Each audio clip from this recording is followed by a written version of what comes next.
Hi, everybody.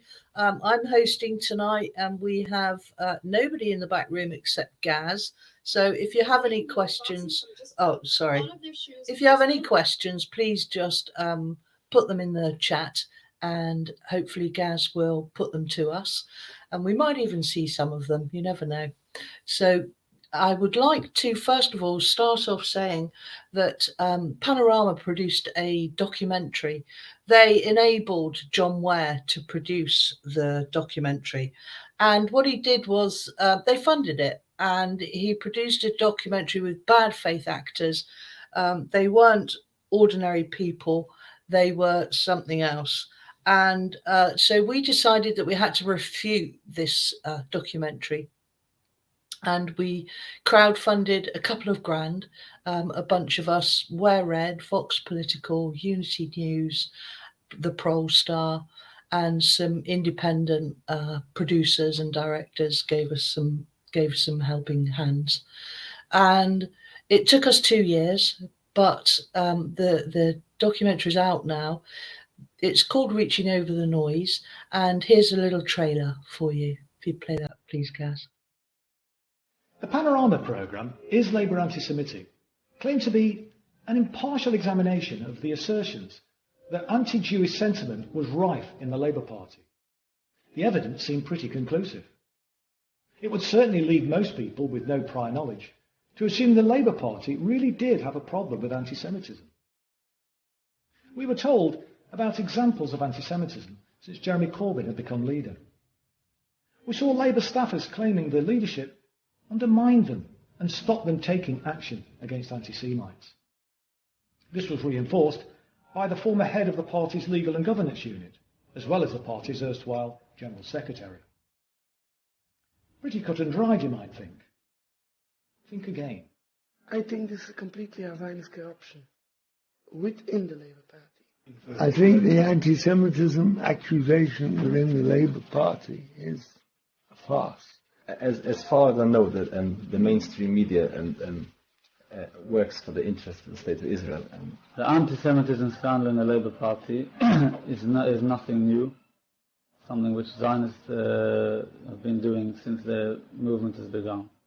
I don't believe that Jeremy Corbyn is an anti-Semitic person. I don't think anyone was aware or even thought twice about whether Ben Westerman was Jewish or not. But that's how people like me get treated, as if we're not really Jewish. We're not, we're the wrong sort of Jew.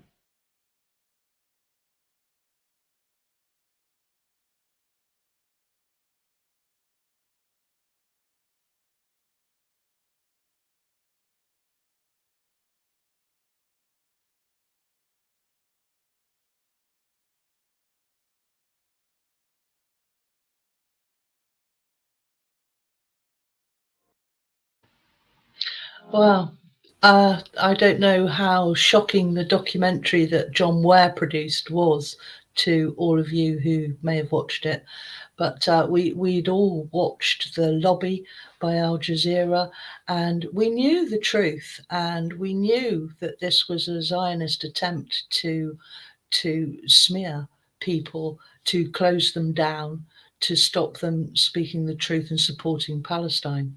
So we decided to speak to real people. So first of all, I'd like to speak to Sian Bloor. She told us her story. Hello, Sian. Hi, Lizzie. How are you? It's very strange being on this side of the camera being interviewed for a change. Well, when I came to Manchester, when I was filming the documentary, when we were filming the documentary and I was interviewing people, and we came to Manchester, and you felt unable to come on camera at that time. Yeah, I was. And we really would like to hear your story, or just a little bit about it. Is there one particular point that you would like to get over? Yeah, I mean, at the time I still suffer with anxiety over everything that happened. It's quite a long story, which I won't go into tonight, because we're only really interested in the Panorama documentary. And when I watched that, I knew one of one of the people on that documentary personally, who I considered to be a friend and a comrade.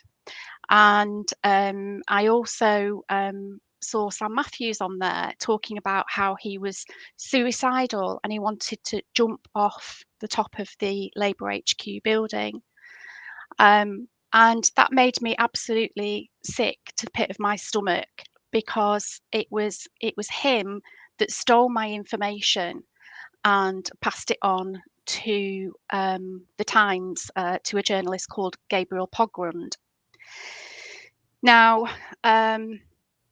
just going back a little bit, Naomi Wimborne Idrisi of JVL had given a talk in Manchester, and it was secretly filmed by somebody who used to be in my CLP, and he was the person who dredged up a lot of information about me and passed it on to the Labour Party for investigation. He's a real troublemaker. And he was bragging about it on Twitter that he filmed it, and he passed the information over to the Jewish Chronicle, who then ran a story on Naomi. So I felt it was in, I had a responsibility to advise Naomi who this person was, because she was being smeared. So I emailed her and told her who this person was. I'm not going to mention his name because I don't want to give him the gravitas of having his name mentioned. But I gave her his name, and in doing so, she copied in a few other members of JVL. Unfortunately, one of the people who she copied in was actually in the process of writing a report for somebody who had been under investigation by the Labour Party, and he was actually liaising with Sam Matthews at the time, and he accidentally sent our email to Sam Matthews. He then very quickly followed this up with a, "That was sent in error, can you please delete the email?" Moving forward, there was then a story that came out about me in the Times. So Gabriel Pogrund ran a story about me. I was previously a division secretary in my borough for the National Union of Teachers, and I did a lot of casework, obviously, in that role. And I was a very strong campaigner for education. So they made a big thing about it because I was a union representative. So the story is still up there on the Times website. He won't take it down, but they basically accused me of conspiracy with the JVL, of conspiring against this guy. And they also ran other news about, they were saying that I was expelled by the Labour Party, but then I was readmitted, which was complete lies. Now, this guy in my CLP, he had originally, as I said before in the beginning, he had dredged up some information. He'd looked back on my social media and he'd found some really tenuous tweets that I'd sent out, and tried to create this narrative around these tweets that I was anti-Semitic. Are you Jewish? No, I'm not Jewish. No. So he was trying to say that this narrative, and he's not Jewish either. So he was trying to make this narrative that I was anti-Semitic, and he even went so far as, I don't know whether it was him or somebody else who was tweeting out, because I had a big pile on from, the online trolls. But they even went so far as to Photoshop something with my name on it, and it's clearly photoshopped, and it was complete lies. So this story was ran about me in the Times, and it was complete lies. The Sun then took it up, and then the BBC put a 30-second flash up on the sort of 6 o'clock local news. Now, the truth of the matter is that Sam Matthews had stolen my information, I had been investigated, but I'd also been exonerated. I was never expelled from the Labour Party, and I wasn't even suspended. So even though I was under investigation, they said that I could still attend meetings, I could still vote, etc., etc. So there was no suspension whatsoever. And then it was 12 months later, they wrote to me and said, "You've been investigated, we've not found anything at all, but here's a copy of our new sort of social media rules and everything, you know, please be careful not to do anything like that." So that was the end of it. So I hadn't been expelled, I hadn't been suspended, and I hadn't been readmitted because I was always a member. Yeah. So and then about, I don't know, it was 6 to 8 months ago, Gabriel Pogrund wrote a book called Left Out, and it was all about the Jeremy Corbyn years. And there's a couple of pages that he dedicates to Sam Matthews and what actually happened. So he talks about in his book that Sam Matthews actually stole all this members' information. He then passed it on to one of Tom Watson's advisors, who then dished it out to different journalists. Yeah. And that's how they came by this information. How that made me feel, you know, I have been suffering with anxiety. I was everything that I'd been through, because I was agoraphobic, because I was being attacked all the time. I couldn't answer the door. I couldn't answer a telephone call. I was scared for my kids, and I was suicidal. You know, these people don't understand how it makes you feel and how frightened it makes you feel for your own safety and that of your families. So to hear Sam Matthews saying that he wanted to jump off the building of Labour HQ after he'd been given a golden handshake, so he'd apparently signed a non-disclosure agreement and got a payoff, and then after the Panorama programme, Keir Starmer, I believe, had paid him out a six-figure sum. Yeah. And here I am with no job. I can't, you know, suffering with anxiety. I can't actually put myself through getting another job at the moment at all. I can't, you know, foresee that happening ever again. It's left me very, very poorly, mentally poorly. So I reported all this to the Labour Party, and I spoke to their data protection manager, who was a lady called Cassie Mathers. And I had lengthy conversations with her about it, showed her all the evidence that I had that it was Sam Matthews, and she said that they were going to take him to court because he'd broken his NDA. They asked me if I would be a witness. I agreed. I wrote a witness statement for them. And then the next thing, Sam Matthews and Gabriel Pogrund are tweeting out a letter that Sam Matthews had received from Carter Ruck, who was the Labour Party's solicitors, saying that he was a whistleblower and he was a victim and blah, blah, blah. I then heard that the Labour Party had dropped the case against him. So I tried to get in touch with the Labour Party. I phoned and phoned and phoned. Cassie wouldn't take my calls. I emailed. She wouldn't answer my emails. I contacted the ICO, the Information Commissioner's Office. And, was this before Sam Matthews got his payout, before Starmer was leader? Yes, it was. Yes. Yeah. When they were just covering everything up. That's right. Yeah. I'm really sorry to cut the story short, but we have. It's fine. I've come to the end now, Lizzie. That's sort of like, you know, a very short version of a very long story. Well, I'm sure that we shall talk about it again, and I'm really sorry that you didn't feel brave enough to tell your story when we were filming. But I'm glad that you've been given the chance now to just tell us a little bit about it. And you're an ordinary mother and wife and teacher. Well, you were a teacher, I do. Yes. Yeah. And your life has been destroyed. Yeah. And now I'd like to talk to, you can stay on the screen if you'd like to, Sian. I'd like to bring in Mike Sivier, please. Hello. Hi, Mike. Hi, Mike. Hi. So, Mike, you run Vox Political. I do. For a number of years now, you've been attacked, taken to court, won the court case, being exonerated. So just if you could just tell us a little bit, you felt how you felt, why you felt that we had to make this documentary to refute the Panorama narrative. Well, I'm very interested in what Sian just had to say, actually, about the people at the Labour Party and Gabriel Pogrund at the Sunday Times. Sunday Times it was for me, because there was a story about me in the Sunday Times, Gabriel Pogrund again. I had no idea who it was in Labour who had passed the information on to him. So it's very interesting information that came from Sian just then, because that was a missing link for me.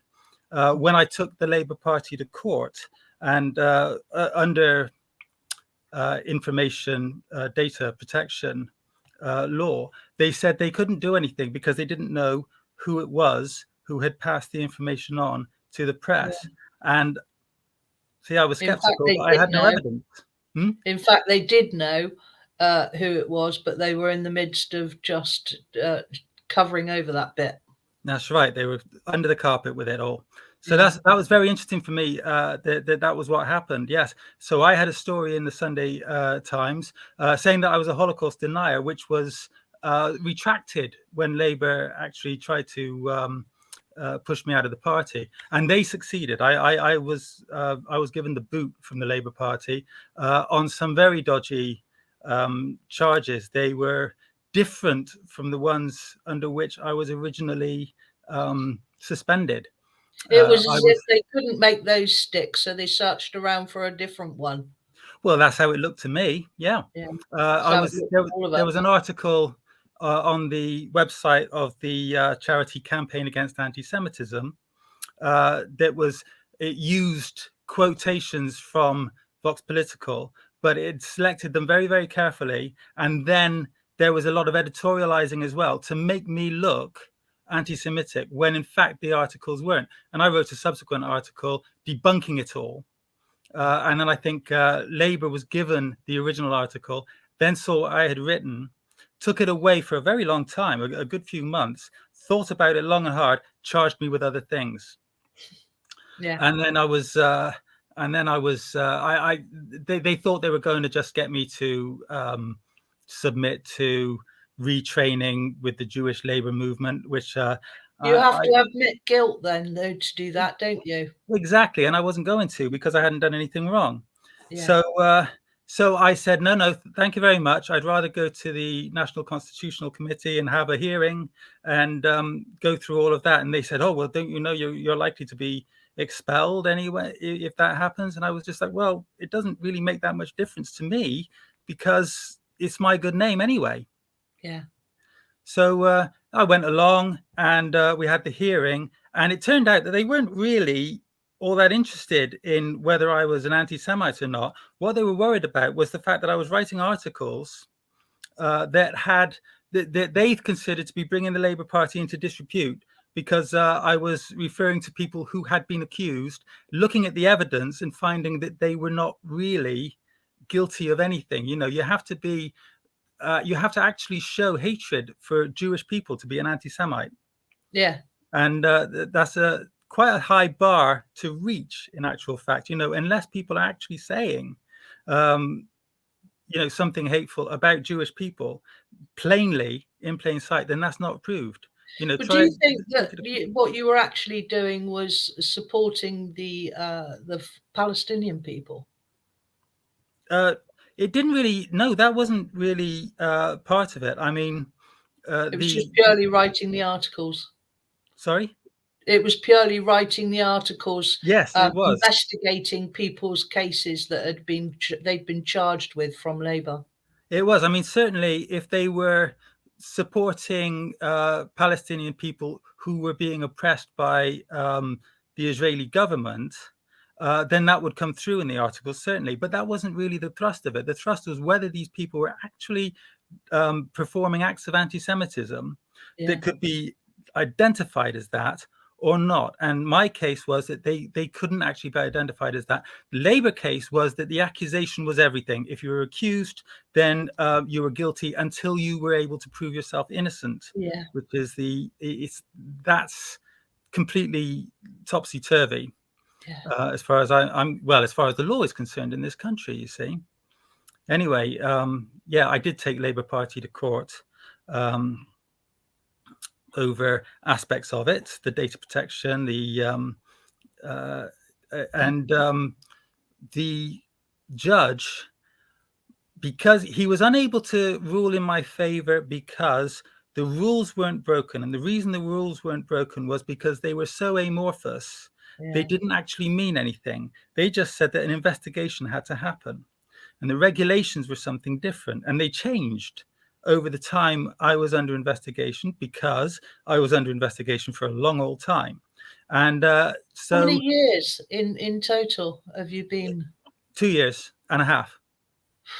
May 2017 to, to November 2019. And then I took Labour to court, and that was November 2020. So the regulations changed, and the judge in my case in 2020 actually agreed that Labour had, that it was entirely possible, at least, that Labour had manipulated its own system in order to present an impression that I was guilty of what they were charging me with, which wasn't actually anti-Semitism. It was bringing the party into disrepute. No, you were investigating people's cases that they'd been charged with by the Labour Party. Yes. So you weren't actually expressing any anti-Jewish sentiment. You weren't actually even supporting Palestinian people. You were just investigating charges that people brought you a story, and you investigated those stories, which any journalist would do. Yes, exactly. From the point of view of the ordinary person in the street. Yeah. As well. Are you still writing those sort of articles? Are you still helping people with their cases or looking at their cases? Not so much at the moment, but that's just because those kind of things haven't come my way lately. That's all. I would, if I had the opportunity to do it and to say something that other people weren't saying as well. When I started out, I started out talking about Ken Livingstone, and the things that occurred to me from what he had said. They were talking about the Naz Shah. He was talking about Naz Shah and the things that she had put out, and the images that she put out. One of which was Martin Luther King, of course. And Vanessa Feltz made a big fuss about it on her radio show. Oh, look at this picture of this man with the words, everything that Hitler did in Germany was legal. And of course, it became quite embarrassing because it was this huge anti-racism campaigner making the point that, terrible racists who are in charge can get away with anything because it's legal. It kind of comes back and bites Labour now because, of course, anything they do, the leaders of Labour now do to the membership is entirely within the rules because they make the rules. Yeah. It's the same thing.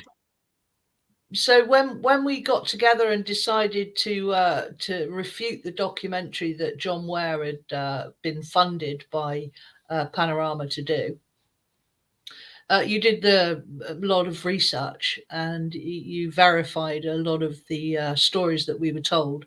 And do you think that, how did you feel when you saw that program? Did you know any of those people, those people that were saying they were different people in John Ware's documentary? Well, I mean, I was familiar with the name Sam Matthews because he was the person who wrote to me to tell me that I was being investigated at first. But really, a lot of those stories were individual cases. They all had their individual stories to tell. So there was the one person who went and dealt with Liverpool Wavertree. There was another person who dealt with another constituency. So they talked about that, even though they were all in the same office and they were all doing, the same things. And I think that they were all singing from the same song sheet. Yeah. Yeah. Right. Well, I'd like to bring in, excuse me, Jason Cridland now. I don't know if you both want to stay on with us. Hi, Jace. Hi, Lizzie. Hi, Sean. Hi, Mike. Hi, Jason. Right, so you, Dorset Eye, and you're on the map, aren't you? Tell us a little bit about the map.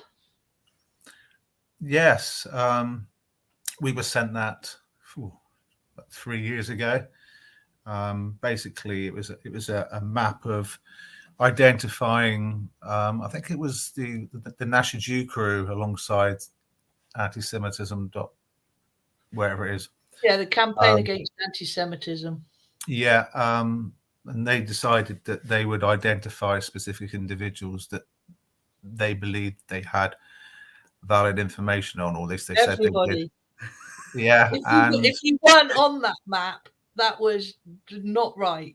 Yes, everybody was on that map.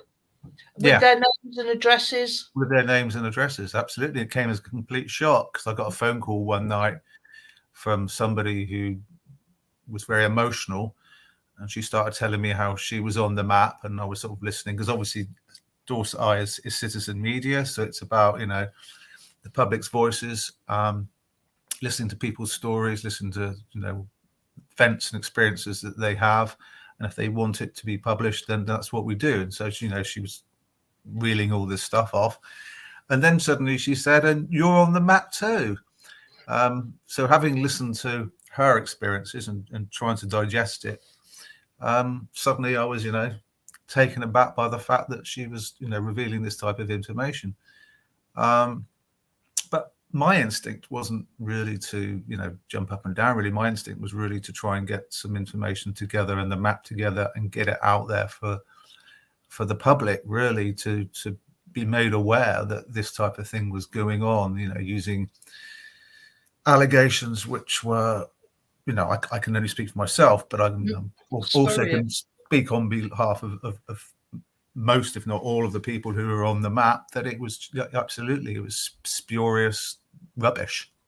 Yeah. But we know, Lizzie, that it was part of a campaign. It was, you know, the Panorama program, the map, and all that. It was just lots of little tentacles that were all taking place around the same time to create a holistic picture that they wanted to present outwardly, so that they believed that by doing so, Jeremy Corbyn and his project would get nowhere near power.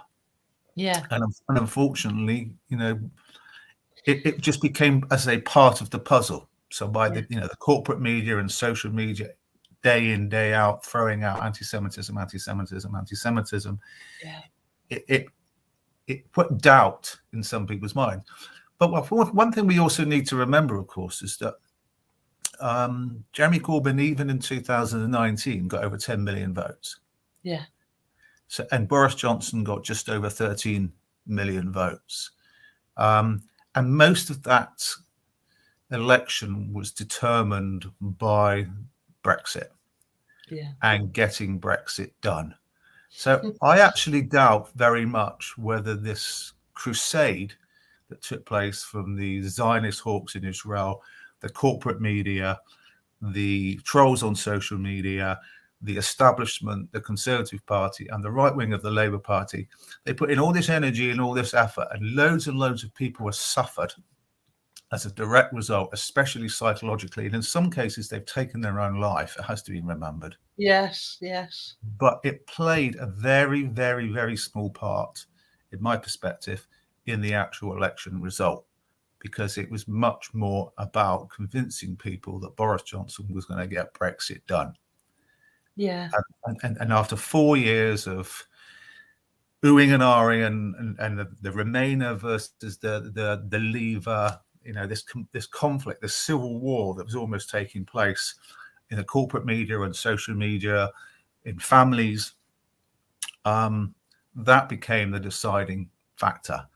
The anti-Semitism thing was just part of the process of undermining Jeremy Corbyn, because whenever he went out and spoke to people, he filled the venues, he filled the fields.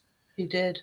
Whereas the Tory leaders, for example, would probably get, you know, 5 dogs, 3 middle-aged white people, and a lot of rotting fruit. We used to put memes out, didn't we, of phone boxes saying next meeting here. Yes, absolutely.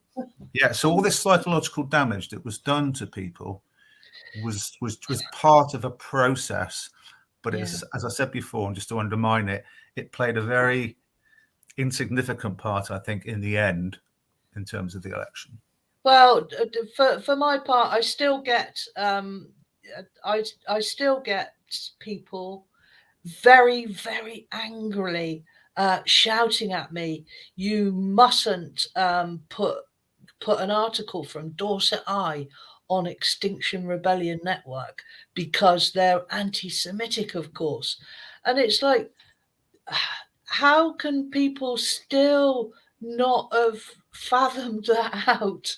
You know, that was part of a strategy that they employed, which was very successful. We were hoping that Ellie would have joined us. Ellie was on the map, and she had a car firebombed because people found out where she lived. And she had a car firebombed. She's a Jewish family, you know, but like the lady said in the trailer, the wrong kind of Jew. So Zionism used to be a very tiny bit of the Jewish religion or the Jewish nation.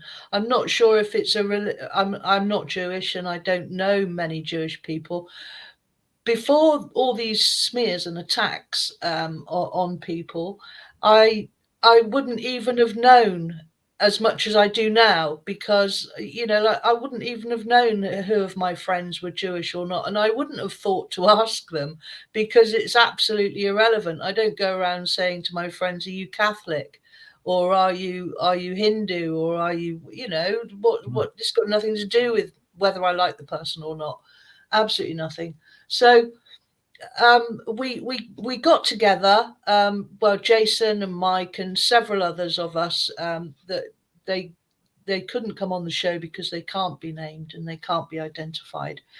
And we worked as hard as we could to produce the documentary. I hope you all go and watch it. It's on YouTube. Gaz will put the link. I think the link's in the bump that comes with the show. So when we decided that, when we watched this program, we were just all up in arms. Do you remember what it was like at that time? Let's go back to Sean. You know, when that first came out, were you spitting feathers? Were you, you know, just absolutely lost? I was I was flabbergasted and lost and felt a great sense of injustice. You know, because, so, you know, ordinary folk like us, we don't have the money to take these people to court. I don't have the money to take the Times to court. You know, I did phone up the BBC and I wrote to them, and I phoned them up as soon as I saw the report on the 6 o'clock news, and I told them it was lies, and they immediately took it down. They didn't show it on the 10 o'clock news. I appealed to the Sun, and they took their story down, but Gabriel Pogrund refuses to this day to take that story down, because he knows there's nothing I can do about it. He knows I can't take the Times to court. I don't have the money. So ordinary folk like us just have to suffer the injustice, and I can't even describe. I don't have the words to describe how that feels. Like I said before, to have your life threatened and your job threatened and your whole life.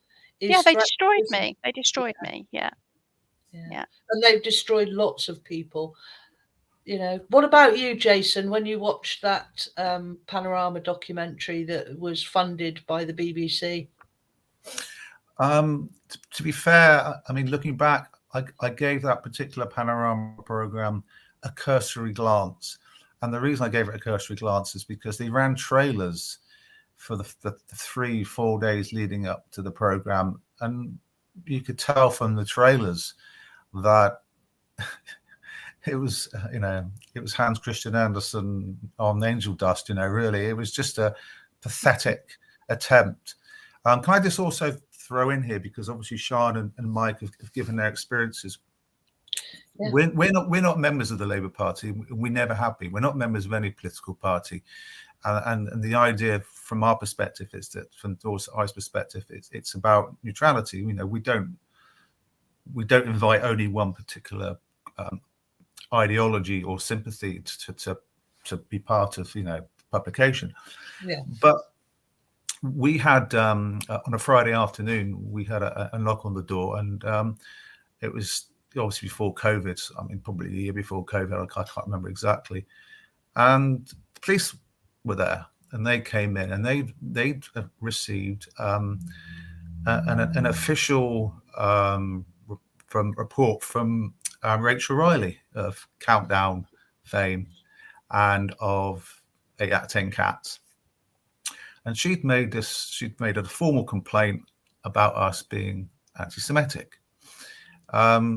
We just gave them everything, you know, the information we knew. It was about a particular article that we published. It wasn't, you know, holistically at the Dorset Eye. It was about this one article, which is, of course, what you referred earlier to, you know, people at Extinction Rebellion saying, oh, you know, don't put that on the page because Dorset Eye are anti-Semitic.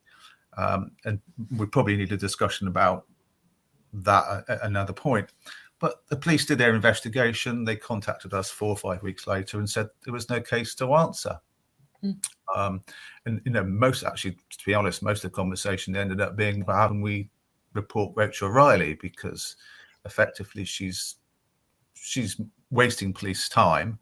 She's making rubbish up. And she's a tool for somebody, but, you know, who that person is or who that organization is probably never going to be known. But the issue is, of course, is that, you know, we fronted it up. We knew we were innocent. We knew that the content of the article was absolutely no anti-Semitism in there whatsoever. And then we know that if you're going to have a proper debate, you've got to bring in two sides of the story and then analyze it and then reach conclusions. The fact that some people don't like that, well, I'm sorry, but that's just up to them. But it's the individuals. It's like, you know, Sean and Mike and their experiences, and the hundreds of people that have contacted us, that have, some of which have sent their articles in to us for us to publish, that have just been absolutely desperate, you know. But interestingly, as time went by, most of the people that we interacted with were relieved. They were relieved that they got out of Labour, because for them, once Jeremy Corbyn lost that 2019 election, there was nothing left for them. Most of them had only rejoined the party in 2015 when Jeremy became elected.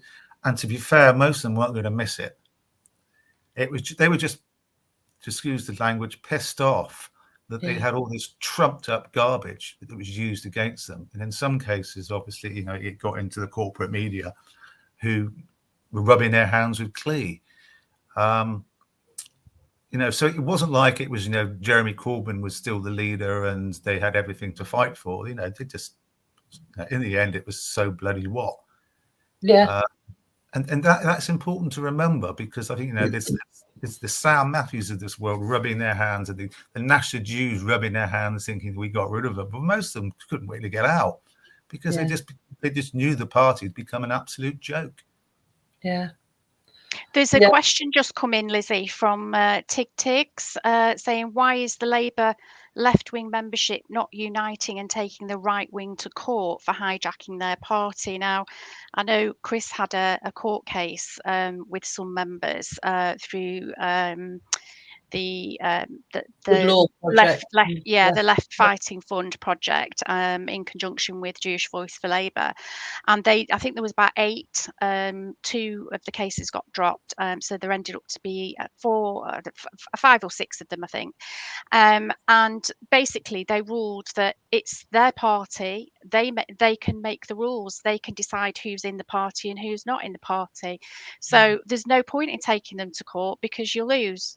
And you'll just end up, you know, losing a lot of money. I mean, that court case, you know, I'm putting my finger in the air here, but I reckon it must have cost between £100,000 and £200,000 to take that court case, because they had to pay costs as well on top of that because they lost. So I don't know if Mike might have something further to add to that. Well, this is it. You know, the costs of bringing a court case, let alone what the judge awards. So you had that problem, didn't you, Mike? Well, I've been lucky in my court cases, really. I mean, when I took Labour to court, it was small claims court. And when I lost, the judge said that I didn't have to pay anything because I was well within my rights to actually bring it to court in the first place. Labour had employed several solicitors, lawyers, I can't remember how high the grade went, for quite a lot of money. So they lost quite a lot on that. And of course, don't get me talking about Rachel Riley and Aaron's. I mean, that case is still going on. So, and I've crowdfunded for it. So, you know, it's nearly £200,000 I've crowdfunded now. Yeah. So, and that's still going on. Hopefully there will be a trial next year sometime. So, but I don't know when. Watch this space, basically. But I'm looking forward to it, though. I'm the only member of the team that doesn't throw a brick at the TV when she comes on. I don't turn it on when she's on. You could, well, sometimes you can't help it, can you? You know what I mean? You know, or the TV screen or whatever. But yeah, I mean, it's. I don't watch telly anymore, Jason. I don't watch television. I can choose what I watch. Yeah. I definitely wouldn't watch anything like that. No. So when we think about it, when we watched the Panorama program, we knew what they were actually doing. They were employing the same strategy as I can't remember her name now, the woman who announced that. Well, it's a strategy we always use, because once you've been accused of anti-Semitism, where is there to go? Yeah.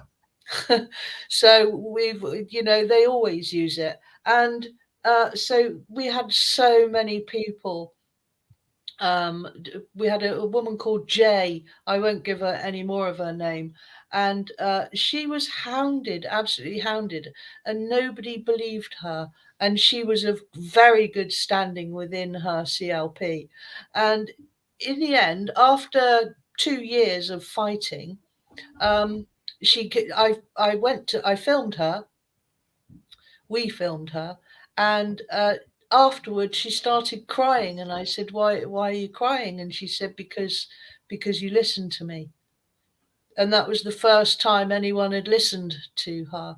And you know, I won't say believed her, because it was absolutely true what she was saying, but just to hear her, because nobody had heard her before. Yeah, I agree with that, Lizzie. You know, it's I had to pay a counsellor to listen to me.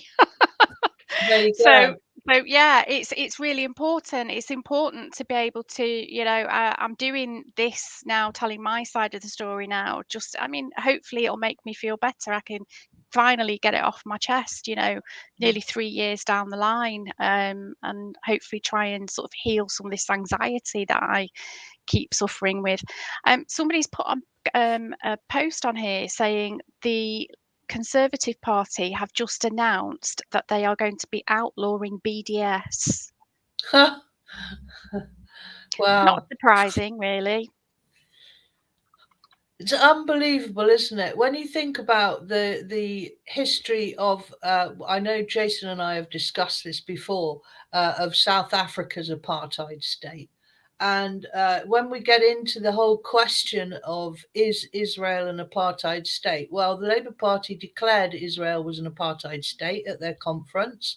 And the Northern Irish, is it Danny Boyd? Can't remember his second surname. Sorry. They've declared that Israel is an apartheid state. And if you look at the years that BDS was the only tool that we had in our arsenal to free South Africa of its apartheid state. And apparently a lot of people from South Africa then went to Israel, apparently. And it's happening now. And when I'm trying to think of all the things that boycotting and divesting and sanctions are employed daily. by the American state and by the UK state, even if we don't hear about it as ordinary people. It's terrible, isn't it? One of the other things I wanted to mention was the in the film that they did in the Panorama documentary. They never named any of those people, did they? They didn't put their names up on the screens. Well, they couldn't, did they? Because most of them were employees at the Israeli embassy. Exactly, exactly. Well, I mean, the person that I personally knew was the vice president of Jewish Labour Movement, who was a friend and a comrade. But I have to say, the story that he told, I can absolutely corroborate that. And I saw a video that was sent to him, and it was absolutely disgusting. And in fact, I was one of the people who was trying to encourage him to report it to the police, because that man was disgusting, and that was absolutely anti-Semitic. But you know, the rest of them, darling Ella Rose, who is now she's standing to be confirmed. She's standing. Yes, exactly. Yes. Yes. And that says it all. And the trouble is that, like Jason, I mean, I was never political. I always thought that we should stay out of politics. I did briefly join Labour to support Jeremy Corbyn, but that was a personal decision. It was nothing to do with Unity News. We always took the stand. We did support all of the manifesto of the Labour Party at that time of Jeremy Corbyn's tenure as leader. So it wasn't that we were a cult of Corbyn, but we wanted the same things. We wanted, you know, our NHS saved for a start, our water renationalised, our electric, our gas, our train services, our buses, you know. Oh, it's just all of it is just everything that we wanted. And to see all of our people working 60 hours a week and still unable to pay for a decent standard of living, and still having to claim benefits to support them. It's absolutely ridiculous. So I think that the story of Palestine and the fact that Israel is an apartheid state and it is subjugating the Palestinians people. It's taken their land. Now it's demolishing their houses and building their own houses on it. It's built walls. Banksy has got a hotel there which looks out at the wall, which he decorates regularly, you know. And people don't ever hear these stories, you know. And all the people who voiced support for Palestine were targeted, weren't they? Good to see your cat there, Jace. Yeah, it was people who voiced support for Palestine, and also the, you know, people who were supporting that socialist agenda under Jeremy Corbyn. I mean, I believe that I was targeted because I was one of a couple of people who started we started a JC 4PM group within our CLP, and we grew from sort of 2 or 3 people to 5, and from meeting at somebody's house, we then had to start meeting in the pub, and we ended up with about 80 people. So then we decided that we should become Momentum. So I facilitated that transition from our little group to become Momentum, and I believe that's why I was targeted. Well, Momentum is a whole other story, isn't it? I just clear something up. Yeah. We were never party political. Not that we weren't ever political. There is a big distinction that has to be made between party politics and politics. Yes. Can I just add something to what Sian was saying earlier on about having seen evidence showing somebody very definitely being anti-Semitic? I think it is very important for us to make the point that nobody is denying that anti-Semitism exists and that it is in the Labour Party. A lot of people are asking, actually. Yeah. Sorry? A lot of people are asking, can you tell us what is anti-Semitic? Because they don't know. Well, it's basically hatred towards Jewish people because they are Jews. you know, for their Jewishness, you know, because of their ethnicity, because of their religion, because that is their way of life. It's extremely irrational when you think about it, you know, because as we were saying earlier on, you don't actually ask people what their religion is at any point during your not usually anyway, at any point during your career. You know, when I was a CLP officer, Constituency Labour Party officer, you know, I dealt with people who were Jewish on a regular basis. I had no idea until I was actually accused, and they all said, "You haven't done anything wrong, Mike." And you know, a lot of them stood up next to me, you know, or sat down next to me, I should say, at the hearings. You know, they were witnesses for me. Yeah. So, you know, that's the thing. It's hatred of Jewish people because they're Jewish people, and for no other reason. And it's, as I say, it's a very hard thing to actually show unless somebody is coming out with it in a very clear way. I mean, one of the things in my court case with Rachel Riley that has gone past now was that my defense of truth fell because I wasn't able to actually put up evidence saying that she had said the particular things that I had found in her words. So we're going on the public interest, which defense, which is what my impression was, having seen the way she behaved.